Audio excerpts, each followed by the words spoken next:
It was a cold day in December when I decided to take a trip across my town to go see a movie. I don't get out much these days, and the idea of a film and a nice dinner alone somewhere sounded amazing. It was snowing in the town that I live in, but very softly and perfect for independence. As expected, the walk to the trolley stop was quaint and happy. I arrived at the stop and pulled a cigarette out of my pack and lit it. The spot was pretty empty, with maybe 1 or 2 people waiting for the stop I was, and 3 people sitting at the stop on the other side of the tracks. 2 of those 3 was a mother and a daughter. The daughter was happily skipping around, and the mother watched her closely, ready to scoop her up if she were to get too close to the yellow safety line in front of the tracks. The third person was a younger guy reading a book, checking his watch frequently, as if anticipating 3 minutes had passed instead of 1. As I watched the long car coming to a sliding stop across the way, the mother gathered her daughter, and the man slid his bookmark into his book, saving his spot. I could see him through the window of the trolley car, and he smiled, waving back as I nodded in recognition. My trolley came quickly after, and he soon faded in the blur and reflection of the 2 frosty outside windows as I stepped on, thinking about the amazing day me and everyone else seemed to be having. A small sliver of simple, pure happiness before a long road of confusion, horror, and curiosity. It's crazy how that shit works. Being completely fine and blissful, smelling the leaves and singing a favorite song in your head in one moment, and then bam, you get hit in the face with a giant stick of shit.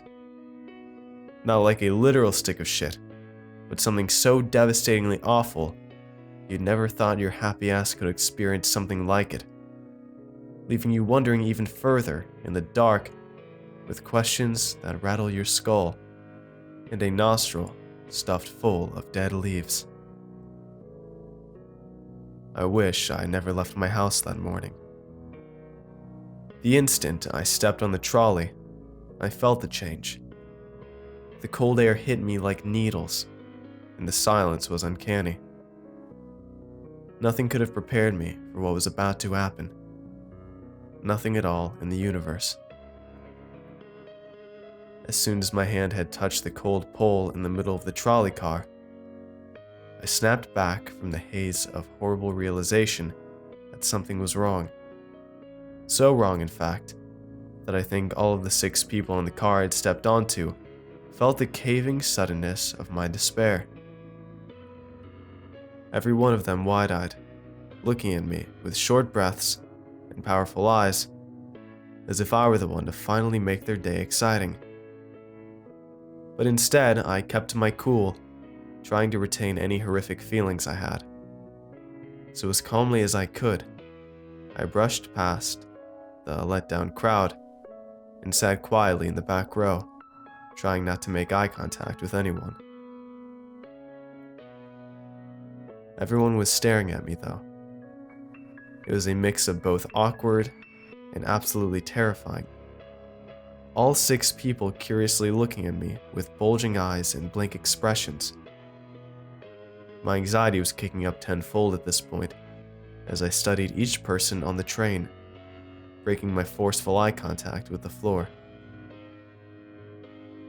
The more I studied, I noticed there were actually 7 people on the trolley instead of 6.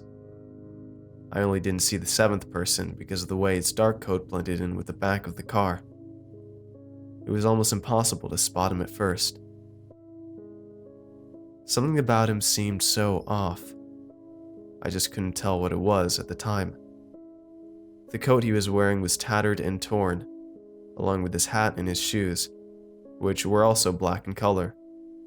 His socks, though, were long and white, and were pulled up above his pant legs, around his calves. He was oddly tall, and by far towered over all the others on the trolley car. He had long gray hair that hung crudely in front of his face, blocking his eyes and nose, and stopped just above his upper lip. It was as if he had no face under the hat, because all that you could see was his mouth, which was impossibly wide.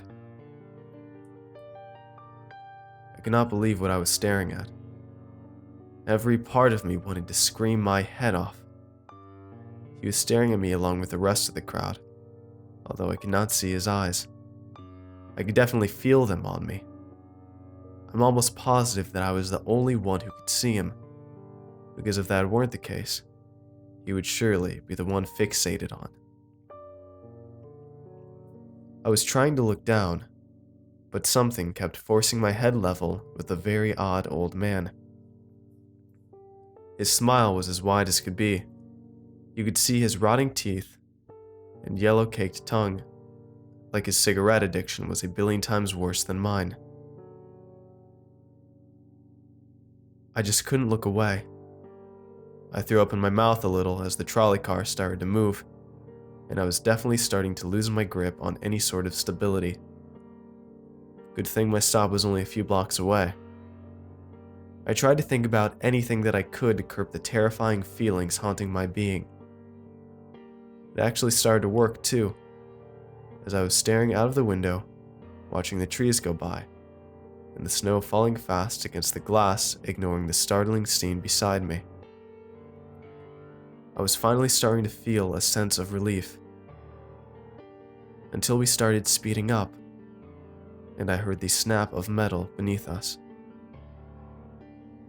As soon as I heard the wheels derail from the track, I saw the old man's head snap up to greet me, but this time, his hair parted in such a way that I could see his eyes, digging into my face with intense sincerity. Big black marbles tore right into my soul. The creases around his dark saucers showed worn wrinkles, like he had smirked often during similar scenarios. This fucker was actually smiling at me. He was smiling at me as we were all darting towards our deaths, like this was some ridiculously fun surprise.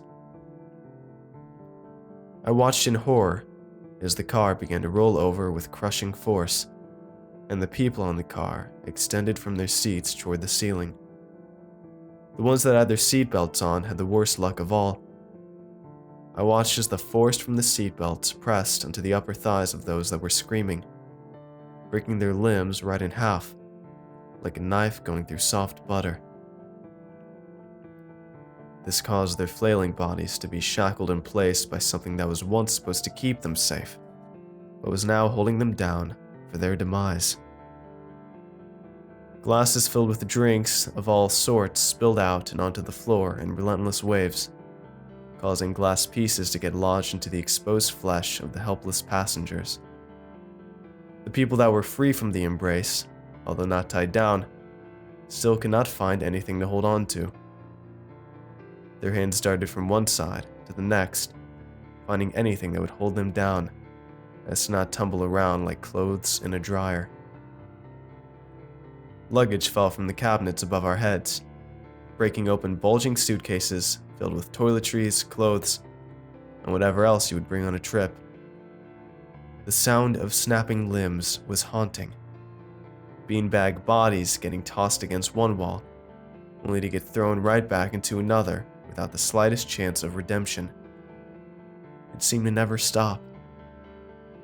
The worst part, I think, was when the windows broke. Blood was everywhere.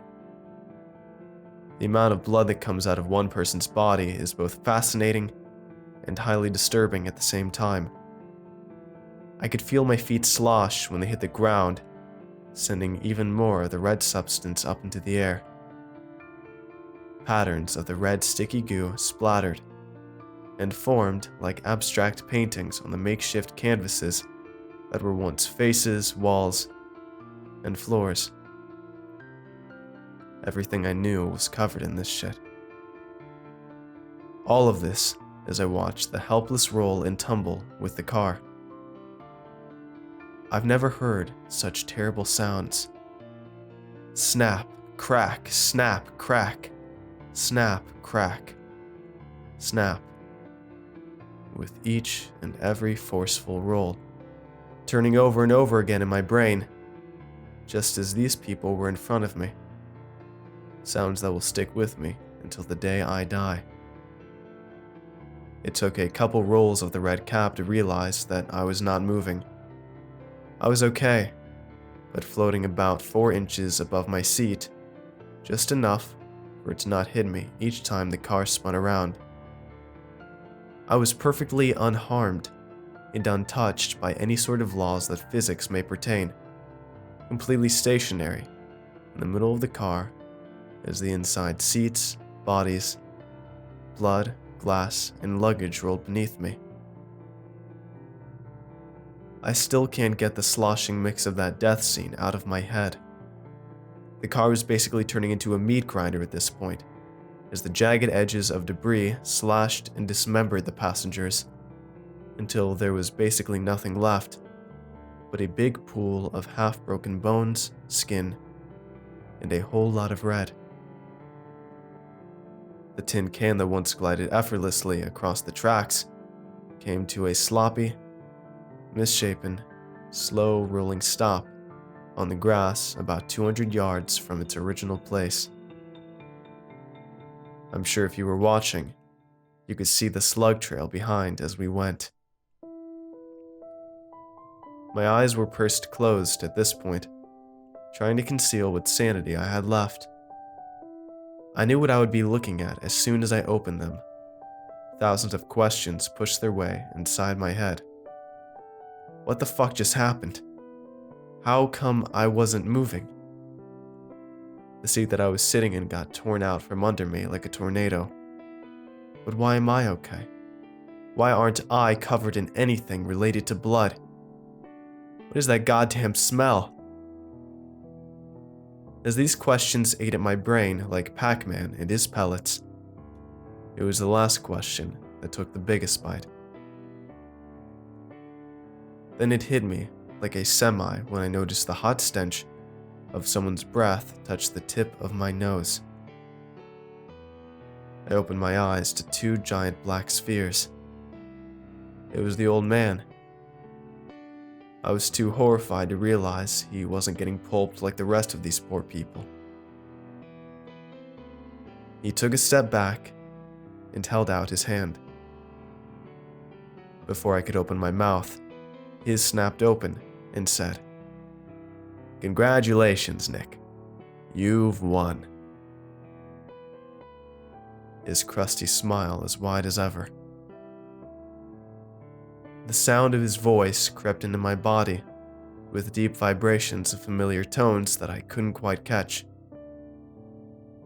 Confused as ever, I hesitantly extended my arm towards the long, bony fingers until something dropped into my hand. I squeezed tight to be sure not to drop it. I brought it up to my face, unknowing that this moment would change everything I could ever know, answering so many questions, but leaving me with a surplus more. Right smack in the middle of my palm was a tiny gold coin with my name engraved into the face.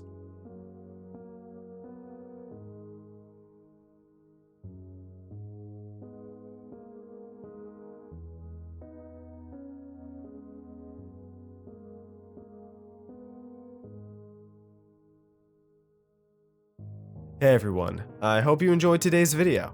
If you want to see more, let me know in the comments below, and tell me what you thought of this narration. Make sure to follow me on Twitter for updates, and if you'd like to get early videos, shoutouts, and much more, I'd appreciate it if you check out my Patreon page. It's a place where you can help support my channel while getting awesome rewards in the process, and every pledge helps out a ton, no matter the size. So if you'd like to see all the rewards I offer and consider becoming a patron, it'd mean a ton to me if you'd click the link in the description and just check it out. And don't forget to show some love to the amazingly talented authors who make these narrations possible. Have a good night, everybody. Cheers.